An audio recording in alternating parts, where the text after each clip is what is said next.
Hey, what's up with guys? Hey, welcome back to another video. Now, this is going to be one of my favorite farms for us Moonkins. I'm sure a lot of you guys as Druids are familiar with the Mara farm anyway. It's a very common farm.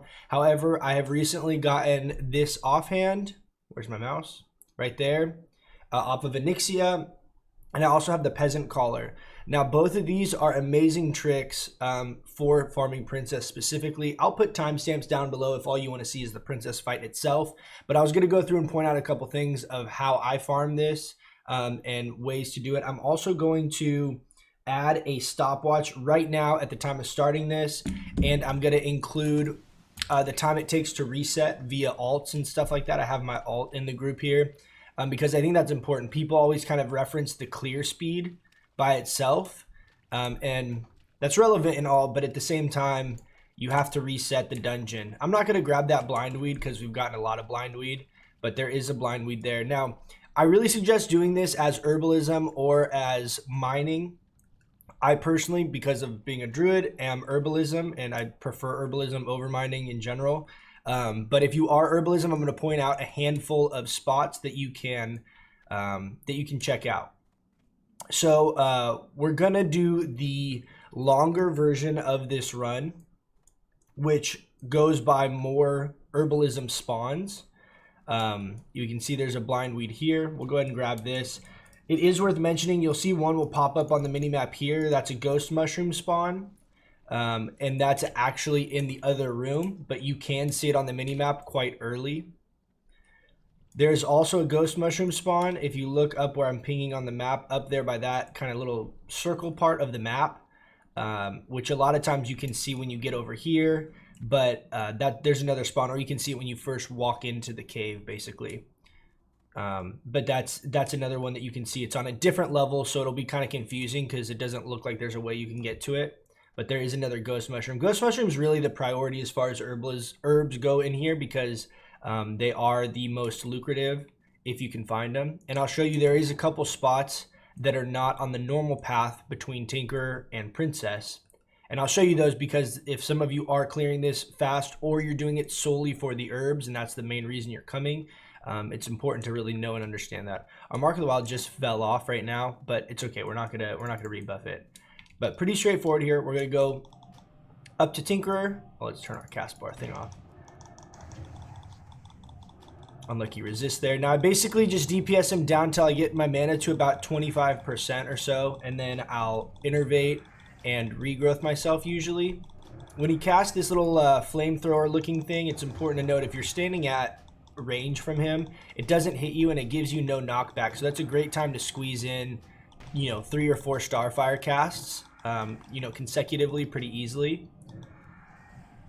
So I'm going to hit him with a Starfire Moonfire here, and then we are going to innervate. I really want to capitalize on this this flame thing here. I'm actually going to downrank my regrowth here because we're sitting pretty high on our health.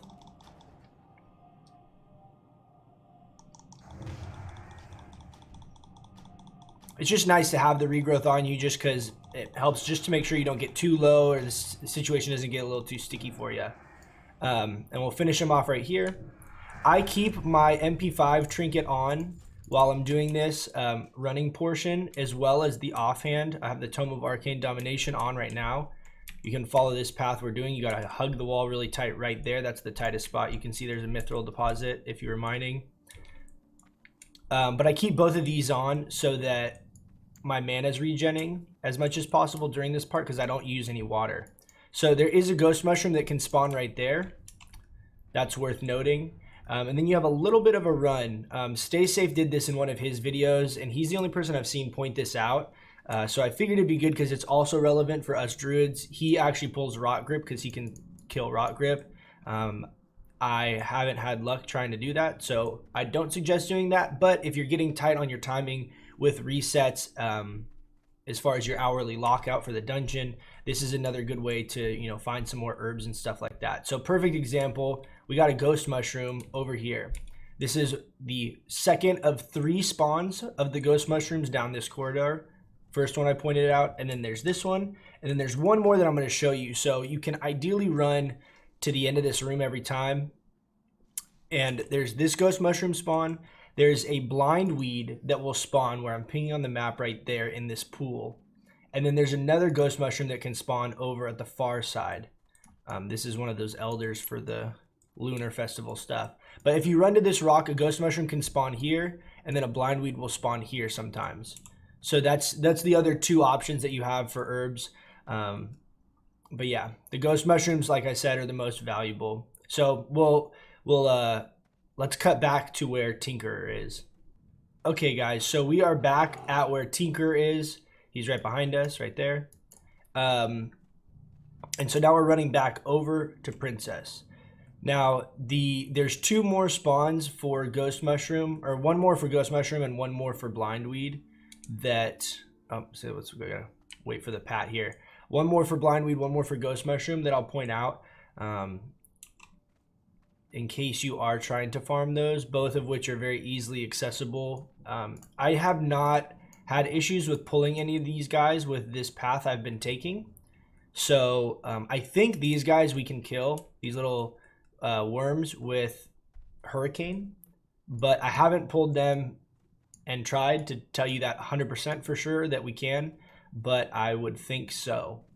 10, it'd be close. We'd get them down to like half health or so, 25% health with Hurricane, so they might be kind of tough for you, so I don't recommend doing that as a farm for us as druids. But we'll go up here. These rock guys are going to reset right here at the end of the bridge. Now there's a blindweed that can spawn right here behind this flower that will show up on your map, and that you can just hug this right wall and walk over to. There's also, like I had mentioned before, that ghost mushroom that can spawn up there, that will show up on your mini map. That's also easy to get. It's inside the room where landslide is.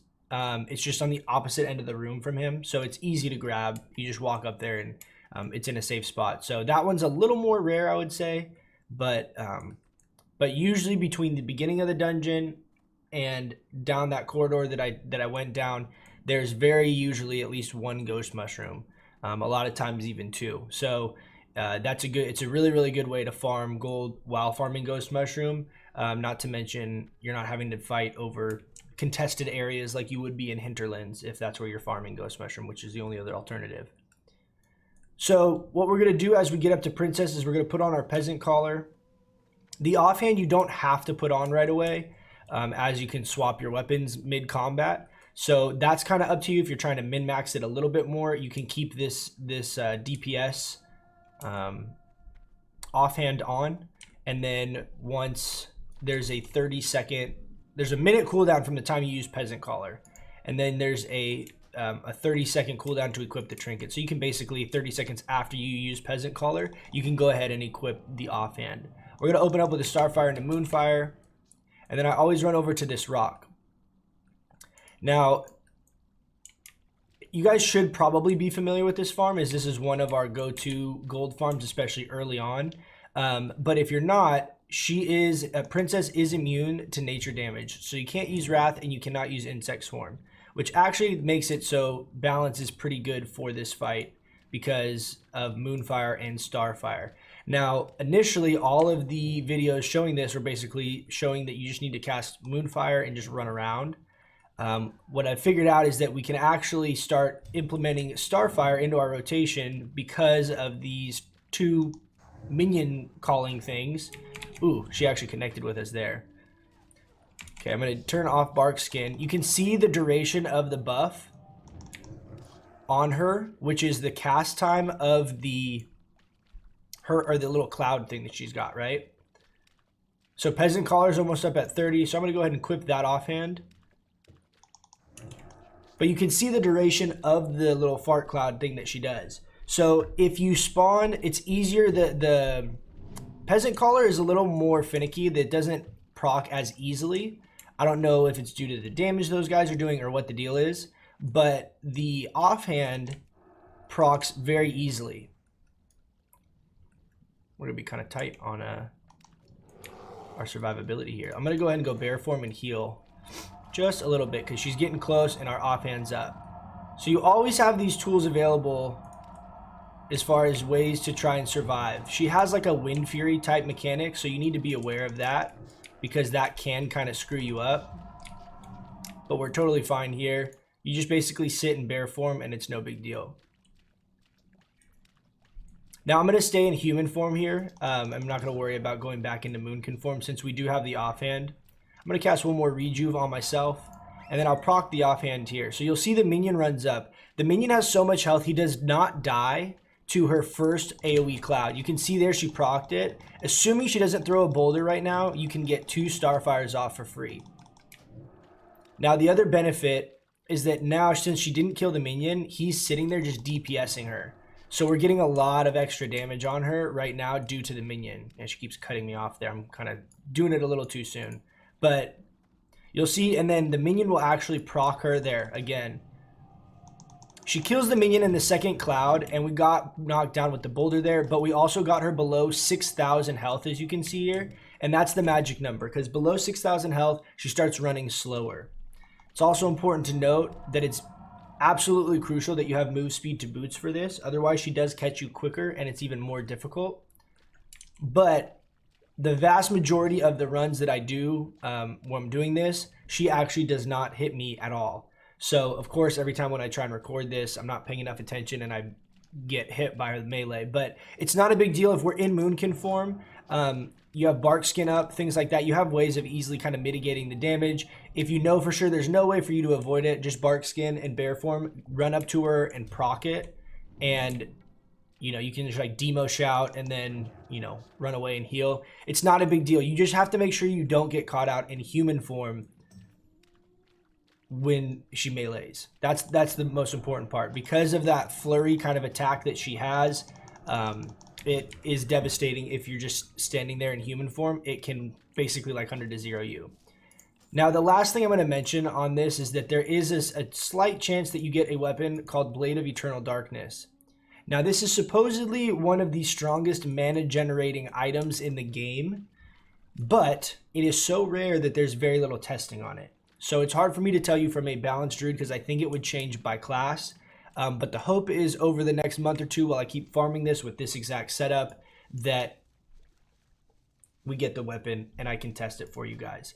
Now I'm going to log out here and log on to my alt, and I'm going to stop the timer at the point when I can reset the dungeon and log back in to give you guys a realistic time of what that took. Obviously we stopped a couple times for talking, whatever, but maybe you're killing it a little slower than me. We have around 250-ish spell power on this setup of gear. So we'll go over to the alt, reset the dungeon, and log back in and see what our time is on that.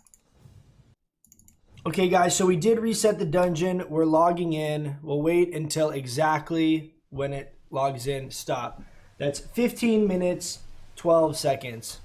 Now, we easily had 12 seconds of walking around, talking, things like that. But this is a good way. You get 4 clears, all of those herbs down the other wing that I told you about, as well as since 15 minutes, your offhand is going to be up every single time, assuming you're following that same route. So that's what I suggest doing. You get 4 clears an hour. You'll get around 20-ish gold plus in raw gold off of the bosses. You'll get all the herbs. You have a chance at that dagger. So all in all, it's a good mellow chill farm if you want to watch some WoW videos while you're farming on your other monitor. But yeah, hopefully you guys found this helpful. Please comment, rate, subscribe. Let me know what kind of stuff you guys want to see here moving forward. I am streaming Tuesdays and Thursdays and some on the weekends. I'm going to stream some Warsong games later today with a pre-made group that I've been running with. So hopefully you guys found this helpful. Hit me up in the comments below if there's any other OP gold farm spots that you guys are doing as Moonkin specifically. And I will catch you guys in the next one. See ya.